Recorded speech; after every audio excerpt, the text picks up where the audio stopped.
Hello, class of 2028. We are so excited to have you here with us today as we introduce to you some of the really uniquely Williams things that happen with our academic program here. As you think about starting your first semester at Williams College, I'm sure a lot of the information we're about to present to you today is going to be really critical for your planning and for your understanding about how things work here. So we're really happy to present to you today. My name is Dean Walsh. I'm the Dean for first-year students. I use she, they pronouns. My colleague here. My name's Alan Hatton. I'm Senior Associate Registrar, and I use he, him pronouns. Great. Thanks, Alan.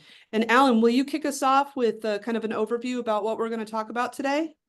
Yeah, sure. We're going to talk about the academic calendar. We're going to talk about placement. We're going to talk about pre-registration and registration, academic advising, academic policies, and first days.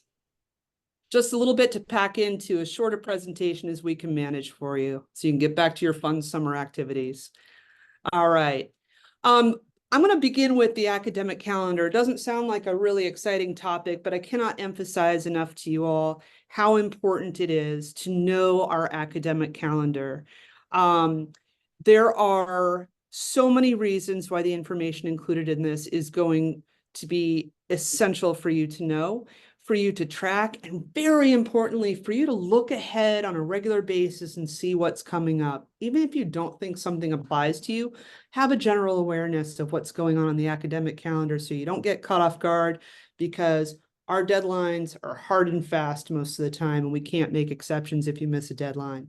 Having said that, I want to show you a couple of examples of the academic calendar for you to consider adding to your Google Calendar. The first one here in the blue and white screenshot is an example of what you'll find when you look up the academic calendar, which can be found on the registrar's website. It's right there on their landing page, always there for you to peruse.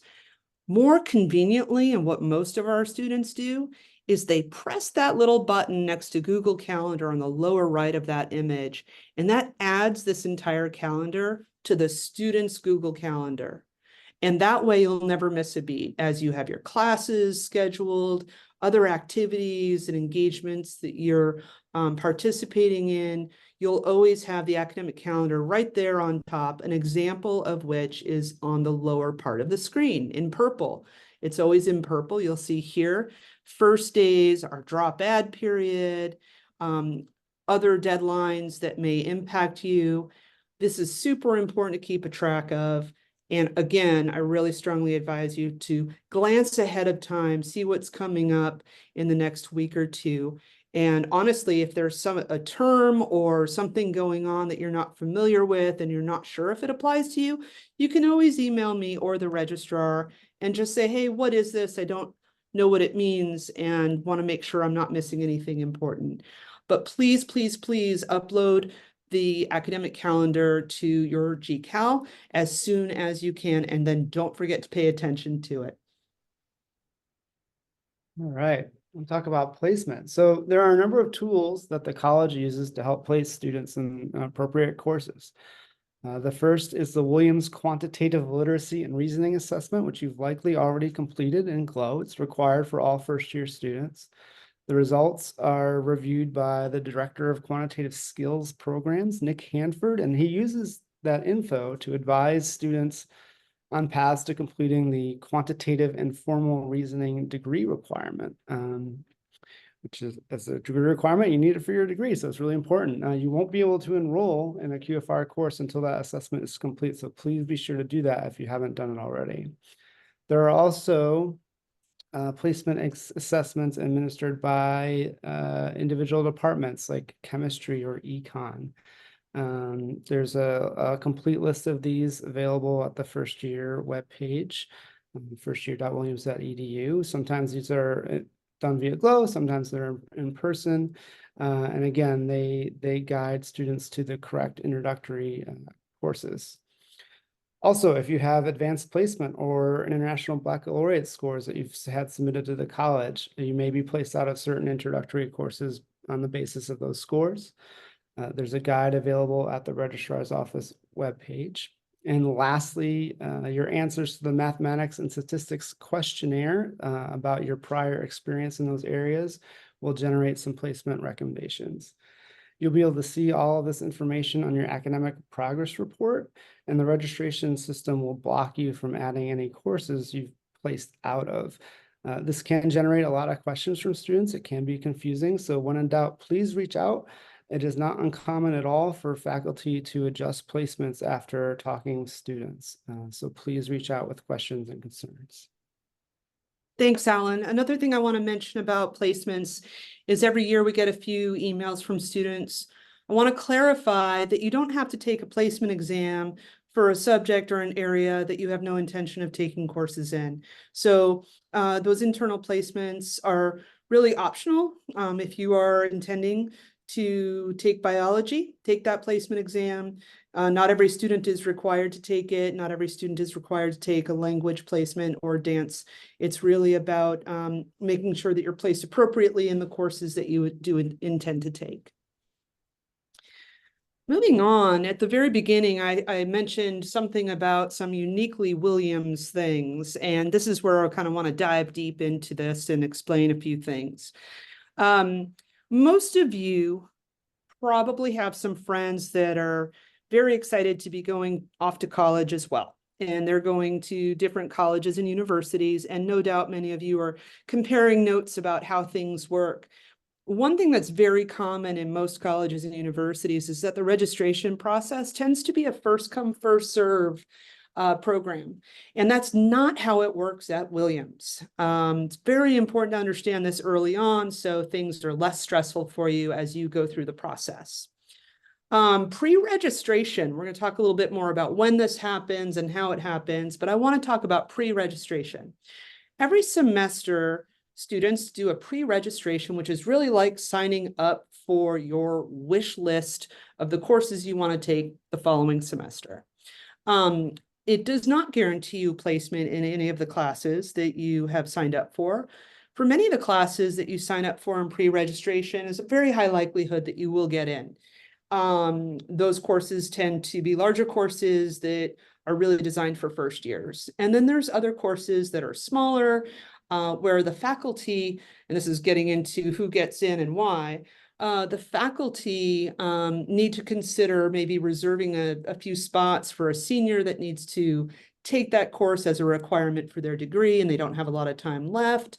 They want to have a certain number of spaces for students that are planning to study abroad and a number of spaces for first years. So what happens during pre-registration is, again, you sign up, think of it as a wish list.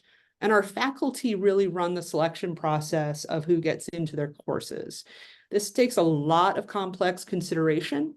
Again, I gave you the example of kind of reserving a certain number of spots for certain students in different situations. But additionally, our faculty really want to make sure that they get the right mix of students that helps promote the best outcome for their courses. And it's a little bit of a mysterious process. One thing I really want to encourage you to do is if you're really excited about a course, don't hesitate to reach out to that professor and let them know why you're excited. One thing you're going to learn really quick is that our faculty actually love hearing from new students. They want to get to know you. They may not always be able to grant your biggest wishes, but they are very happy to hear of your eagerness to take their courses and see what's possible. So don't hesitate to reach out to them directly. Pre-registration, again, think of it as a wish list. Additionally, during pre-registration, you may be placed on a wait list. And one thing that's really important to know about the wait list is if you're still on that wait list when classes start, and you still want to take that course, you absolutely must attend the first meeting of that class, because if your name is called as moving from waitlist to getting into the class and you are not physically present at that class session, you will not be granted that seat. So plan ahead. If you're on a wait list, work it into your schedule, plan to be at that first class meeting just in case you're moved from the wait list into the actual class roster. You must be present. Additionally, some courses require instructor consent, and that's okay. Again, reach out to the faculty, ask for consent. They may have a few questions for you. They may want to know a little bit more about you. But generally speaking, again, it's a Williams thing. Direct communication between brand new students and faculty is completely normal here. So do not hesitate to reach out, ask faculty questions, ask for instructor consent if a course requires that. And I think I've mentioned communication with faculty. Hopefully this is encouraging for you. In terms of tips, one of the things I like to tell first year students is look up your professors, get to know who they are. What are their research interests? I guarantee you all of our professors have some research background. That's how they became faculty at Williams College. What got their career started? What have they done in the past? What are they working on now? And let them know that you're paying attention to them, because they're certainly paying close attention to you, and they'll be really pleased that you took an interest. We'll be talking more during first days about communication with faculty, but I want to give you a heads up now. Now is the time to start thinking about, wow, I'm actually going to be communicating directly with my professors during the registration process and when I get to college. I'm going to turn it over to Alan here to continue the conversation. Yeah, so I'll talk a little bit about the mechanics of registration. And if you take one thing away from this, it's check your schedule. Registration is a multi-step process. It's kind of similar to online shopping, and sometimes students don't complete all of the steps. So it's really key to go through all the steps and check your schedule. So you'll browse the listings, either right in Williams Student Records, our student information system, or the online catalog. And then you add classes to a shopping cart, just like you would in an online store. When you're ready to check out, you confirm that that you want those courses. You'll click a button, it says proceed to step 2 or 3, and then you'll be prompted to review the details and click finish enrolling. At that point, you'll see either a green check mark that says you're registered, or a red X with an error message. If you're unsure what that error message means, please reach out and check your schedule to make sure you got added to the courses you think you did. So after this pre-registration process, when the faculty have made their determinations about who will remain in a course, and they let us know which students need to be dropped from courses they've pre-registered for, there'll be another registration period. And this one is more traditional. It's more of a first come, first serve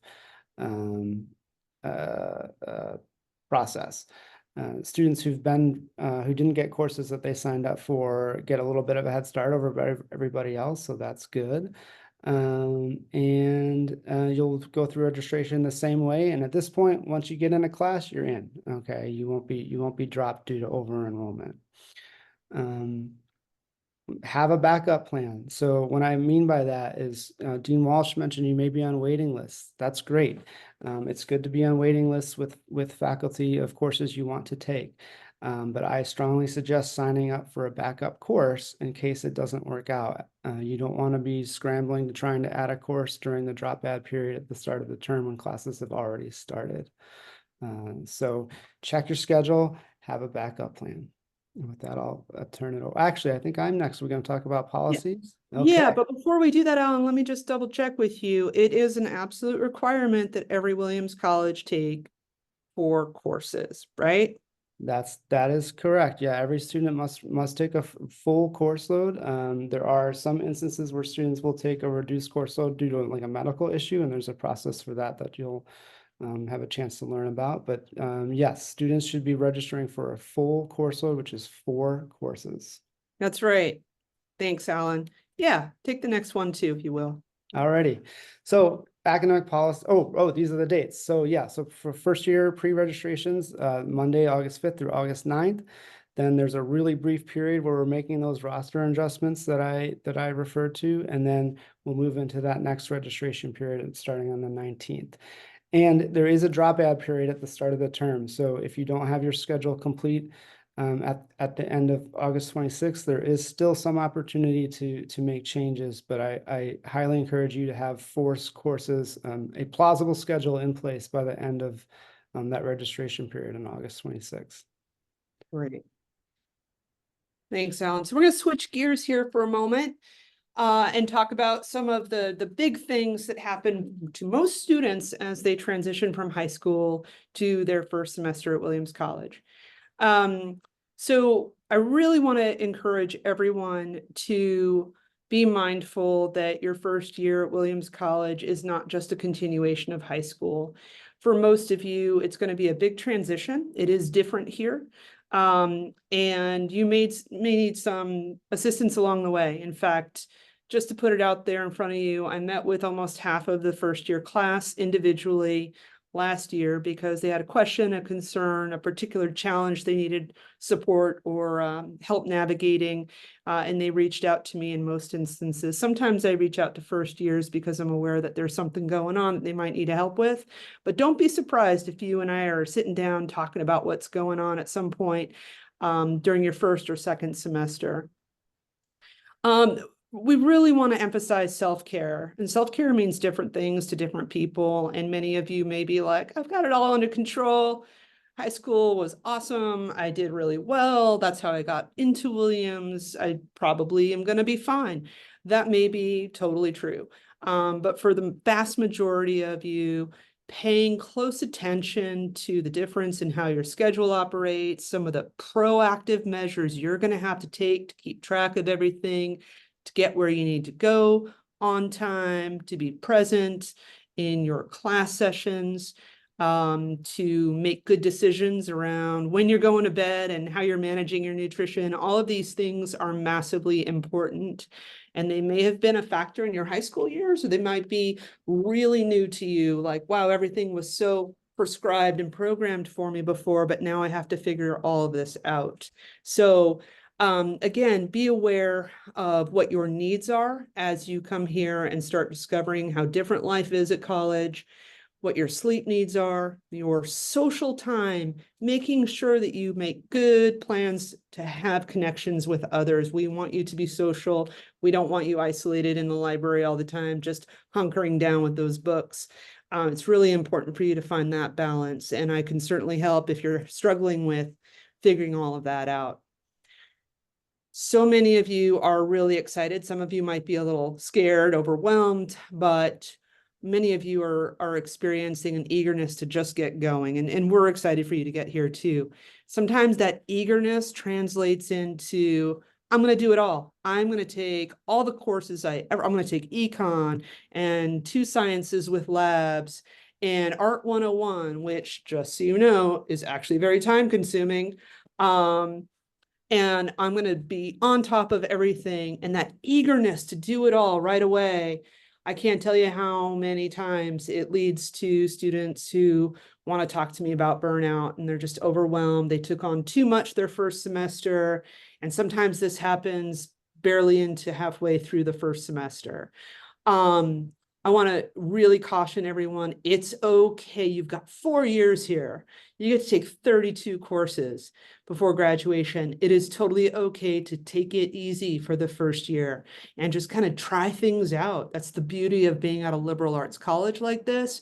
You may know you want to be an econ major or an art history major. That's great, but you don't have to do it all right away. Explore the possibilities before you're locked into your major, and get to know a broad range of subjects and experiences. So don't let your eagerness turn into burnout and high stress rates too quickly. Please take your time and ease into the college life. And also expect a lot of unknowns. You're coming into a totally different universe here, and a lot of it's going to be a learning experience for you. I think I've made the case about how adapting to the changing pace of college in general is really important, but the semester also tends to start with a lot of energy and then sort of seems to slow down, maybe in terms of the newness, but the intensity of the academic work ramps up. And you're going to notice these changes by your second semester. It's going to be really familiar. By the time you start your sophomore year, you're really going to have a complete picture of how the pace of the academic year and each semester flows. It's also going to be different depending upon the course mix you take. So just be aware that it's not as prescribed, not as predictable. and not as clear all the time as things might have been in high school. But we in the dean's office, certainly I as your class dean for your first year experience, and a whole lot of other people here, are really present and available to help you figure all of this out. I do want to say a few words about academic advisors. I'm sure many of you are really eager to get to know who your academic advisors are. You will be assigned an academic advisor by the end of this month.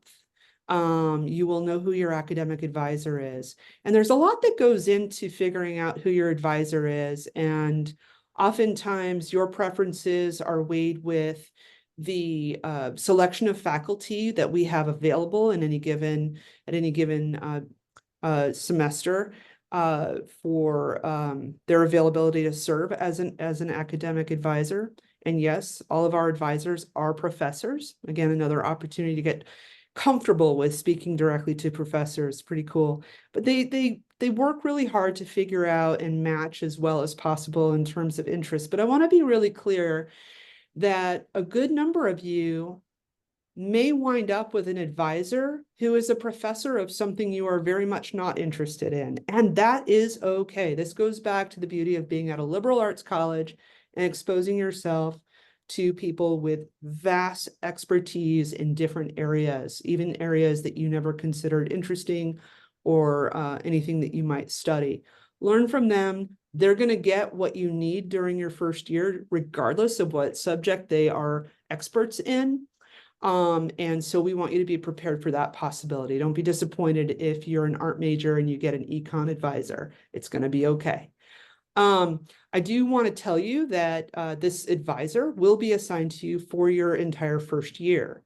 Actually, into all through your sophomore year as well. At the end of your sophomore year, that's when you declare a major and get an advisor who will be in your major department. So you're going to be working with your initial academic advisor, at least for the first 4 semesters. Occasionally, an advisor will go on sabbatical or other reasons prevent them from serving. If you're having a hard time getting in touch with your advisor or your advisor has left for the semester, just let me know and we can get you assigned to a new person. No problem. You will be meeting with them in the dates provided here, Monday, July 29th through Friday, August 5th. You'll be meeting with them. Some of you will just have a nice email exchange. Others will have a Zoom meeting and a nice conversation. You'll also have another opportunity to connect with them during First Days, our orientation program. And so there'll be plenty of opportunities to consult and get to know them. Additionally, the dean's office does provide advising support. If you are unable to connect with your academic advisor, we can help you out with a lot of things as well. So be in touch if you need that as well. All right, academic policies. So much like the calendar, it's critically important to make yourself aware of the academic policies of the college. These are things like degree requirements, the pass-fail option, course withdrawals, the process for that and implications of doing that, academic standing, etc. They're all available there's a link to them from the registrar's office webpage, and they're all in the online catalog. And we are here to help you understand and navigate these policies. So please do ask us questions. They can be confusing sometimes.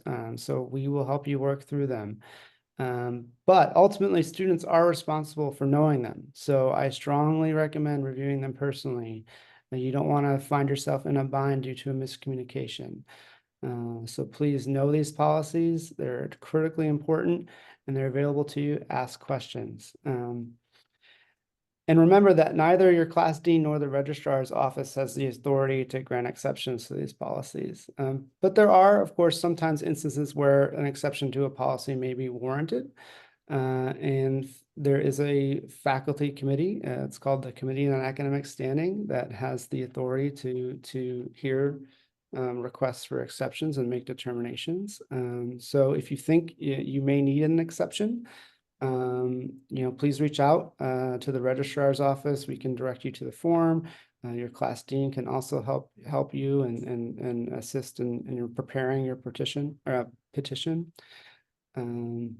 Can I jump in real quick, Yeah, Alan? yeah. Just say, I do want to caution, though, that those exceptions are extremely rare. But it's something that if you're in a situation where you need to explore that, I'm happy to meet with you and discuss further. But it is important to keep these deadlines in mind. And Alan, if you don't mind, I'll just take this last part here since it's Sure. about how I can help. Yeah. Okay, cool. I'm not going to go into the details around all of these terms below. Incompletes, pass, fail, withdrawal. Some of them are fairly obvious.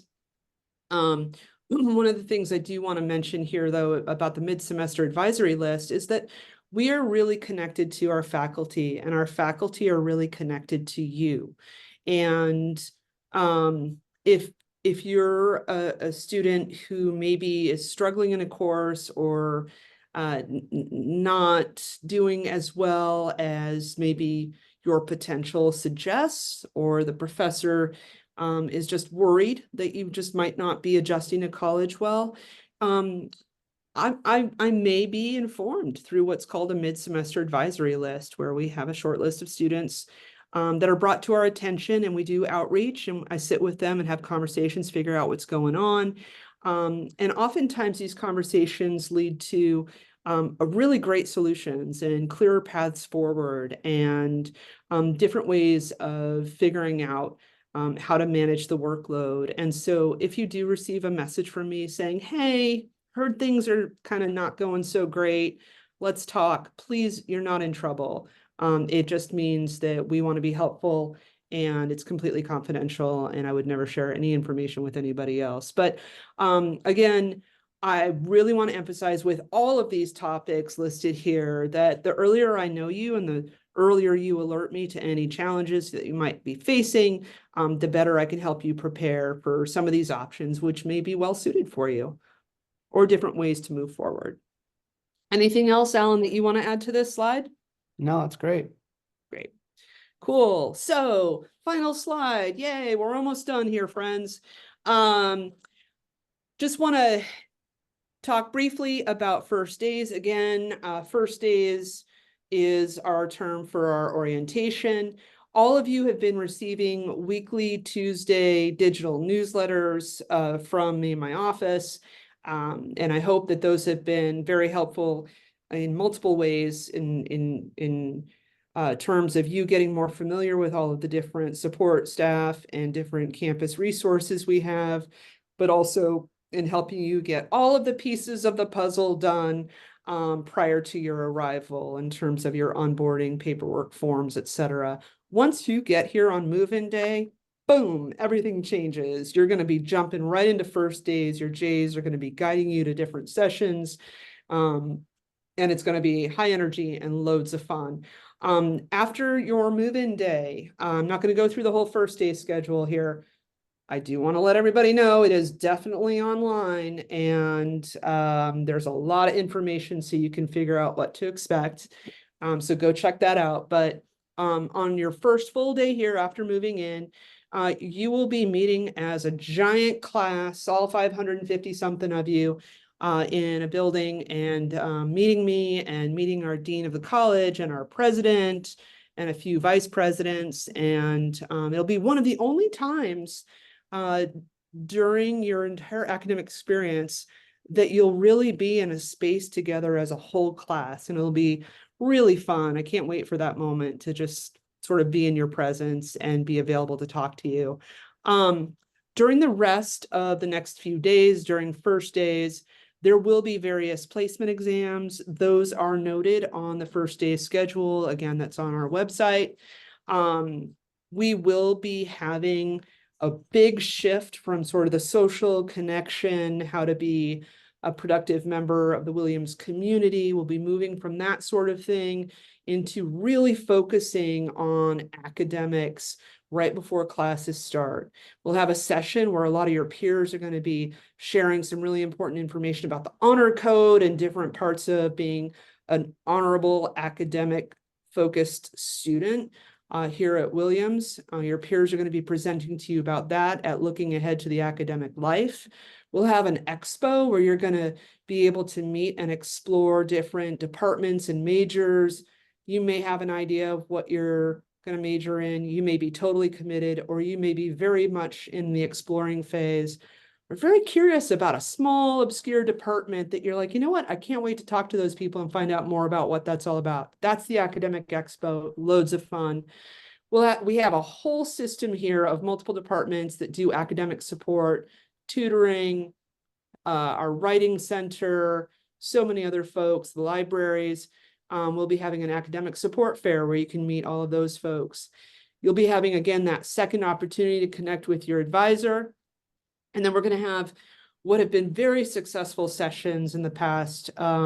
Everybody comes to the practice and P-sets, preparing for your first college exam and writing your first college paper. These are the two last sessions of your first day's schedule, and they are probably two of the most important. And we'll set you up with a brand new pen and notebook so you can take notes, get to know the amazing resources we have here, and hopefully set your mind at ease about how to prepare and move in to your academic schedule, maybe feeling a little bit more confident, a little less nervous around some of the expectations and how it all works and what's available for you as you get going with your classes. And I also really want to emphasize that throughout your entire first day's experience, we will have multiple opportunities to emphasize our wellness resources and activities. We have a lot of folks on this campus that are here to help you, again, with the adjustment and all of the different challenges that you may or may not experience. Additionally, I just want to say one last thing, and that is, not only am I here for you to help you with all of the things we've been talking about, but I also really deeply appreciate it when a student comes to meet with me and says to me, I don't have any problems, I just wanted to meet you. Those are some of the best conversations I ever have, and it really is helpful, I think, for both me to get to know you and for you to also start making connections with college administration that will really be supportive of your entire experience throughout all 4 years. So come and say hi to me at any time. And that's our presentation. Alan, do you have any parting words? No, just welcome to Williams. Yeah, welcome to Williams. Can't wait to see you on the 29th. Hope this was helpful. Feel free to email us with any follow-up questions you have, and see you soon.